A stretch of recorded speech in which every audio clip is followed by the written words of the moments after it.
Hello friends, welcome to my channel. I am doctor Bina Sethi और आज हम बात करने वाले हैं कि अगर फीमेल और मेल दोनों का ब्लड ग्रुप सेम है तो क्या वो बेबी को कंसीव कर सकते हैं, और अगर कंसीव नहीं कर सकते तो क्या करें, और अगर कंसीव कर सकते हैं तो हमारे मिथ्स क्या क्या हैं, और कौन से ब्लड ग्रुप ऐसे हैं जिसमें अगर फीमेल का वो ब्लड ग्रुप है और मेल का दूसरा ब्लड ग्रुप है और वो कॉम्बिनेशन है तो प्रेगनेंसी कंसीव करने में बहुत ज्यादा दिक्कत आती है। उसका क्या ट्रीटमेंट है, तो आइए हम ये सब बातें जानते हैं। तो सबसे पहले हम देखते हैं कि जो ब्लड ग्रुप है वो कितने टाइप के होते हैं। एक्चुअली ब्लड ग्रुप को डिसाइड करने में दो फैक्टर होते हैं, एक तो OBA फैक्टर या OAB फैक्टर और दूसरा होता है रीसस फैक्टर यानी कि RH फैक्टर।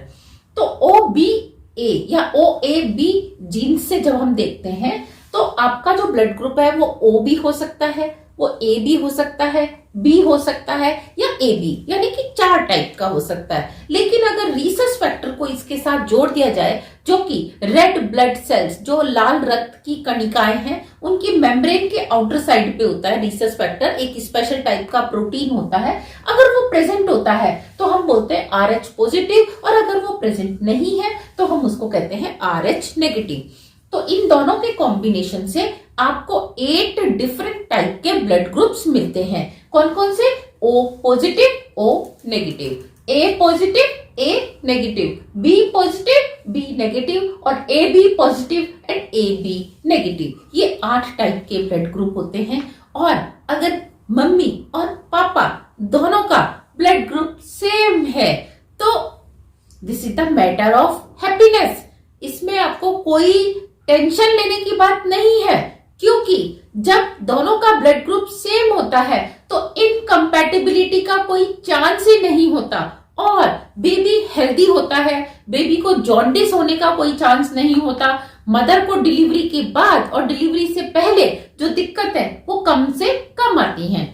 लेकिन ऐसे कौन से ब्लड ग्रुप है जिसमें सबसे ज्यादा दिक्कत आती है और वो क्यों आती है? तो आप ध्यान दीजिए, अगर मम्मी का ब्लड ग्रुप O पॉजिटिव है, फीमेल का O पॉजिटिव है, और होने वाले पापा का जो ब्लड ग्रुप है वो A, B या AB है, तो इसमें OAB इनकम्पैटिबिलिटी होती है, यानी कि मदर में तो वो जीन्स है ही नहीं और फादर से या तो A आ रहा है या B आ रहा है और AB पॉजिटिव आ रहा है, तो कई बार वो दोनों आपस में सूट नहीं करते, इनकम्पैटिबल होते हैं, तो बेबी को जॉन्डिस होने के चांसेस बहुत ज्यादा होते हैं।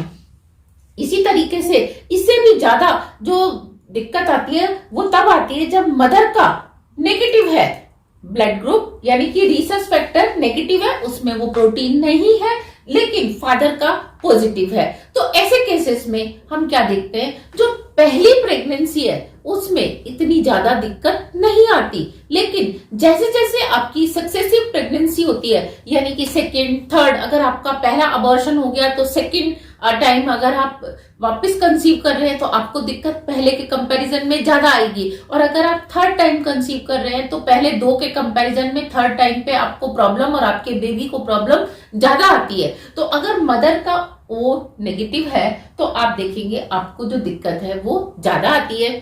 तो इसका क्या ट्रीटमेंट है? इसके लिए मदर को हम डिलीवरी के बाद और डिलीवरी से पहले भी हम एंटी-D का इंजेक्शन लगा देते हैं। हम पहले उसकी जेनेटिक स्टडी करते हैं और देखते हैं कि क्या होने वाले बेबी को इस तरह की कोई दिक्कत होने वाली है। इसी तरीके से कई बार होने वाले बेबी को अगर जरूरत से ज्यादा जॉन्डिस होता है, जिसको आप पीलिया भी कहते हैं, तो हम उस केस के अंदर ब्लड ग्रुप को हम क्या करते हैं, चेंज करते हैं। कैसे? हम पूरा की पूरा ब्लड उसका ट्रांसफ्यूज कर देते हैं, यानी कि एक ब्लड हटा के पूरा की पूरा ब्लड दूसरा उसका चेंज कर देते हैं, और उसके बाद फिर एंटी-D का भी इंजेक्शन लगाते हैं। और साथ में हम क्या देखते हैं, होने वाले बेबी को अगर आराम कम आ रहा है तो उसकी कभी कभी फोटो थेरेपी भी की जाती है, और अगर डॉक्टर्स आपको एडवाइस कर रहे हैं तो आपको बेबी की फोटोथेरेपी जरूर करवानी चाहिए। हालांकि इस दुनिया में देखा जाए तो सारे ब्लड ग्रुप के चांसेस बराबर बराबर होने चाहिए, लेकिन ऐसा नहीं होता, क्योंकि जो सबसे पहले अगर हम एंशियंट टाइम की बात करें तो जो ब्लड ग्रुप था वो केवल O था। धीरे धीरे उसमें क्या हुआ, म्यूटेशन हुआ, ए ग्रुप बना, फिर बी ग्रुप बना और ए बी ग्रुप बना। तो हम क्या देखते हैं कि ओ सबसे ज्यादा होता है, फिर उसके बाद ए बना तो ए के चांस ज्यादा होते हैं, फिर बी के और फिर ए बी के चांस। तो हम क्या देखते हैं, जो इस दुनिया में 3 रेयरेस्ट ब्लड ग्रुप हैं उसमें हम सबसे बात करें तो सबसे जो कम है वो है ए बी पॉजिटिव। केवल 3.4% लोगों का जो ब्लड ग्रुप है वो 3 जो है ए बी पॉजिटिव है। इसके बाद हम बात करें तो बी नेगेटिव वाले लोग जो हैं वो 1.5% ही है इस दुनिया में, और जो रेयरेस्ट है वो है ए बी नेगेटिव और वो है 0.6%। तो अगर मैं आपको अपना ब्लड ग्रुप बताना चाहूं तो वो भी इन्हीं में कैटेगरी है उसकी, वो है ए बी पॉजिटिव।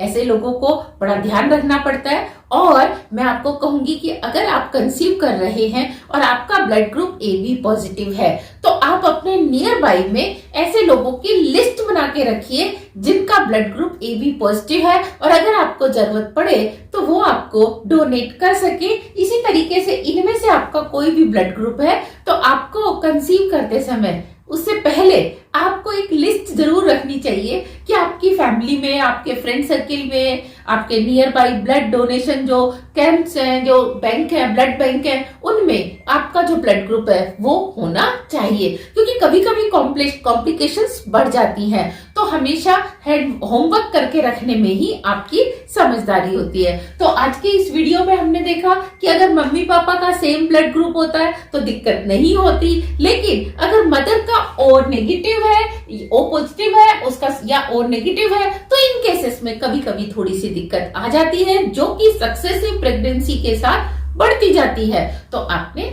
इसको, अगर इंफॉर्मेशन अच्छी लगी तो अपने पास नहीं रखना, अपने फ्रेंड्स के साथ भी इसको शेयर करना है। Thank you very much, all the very best, happy baby and happy pregnancy.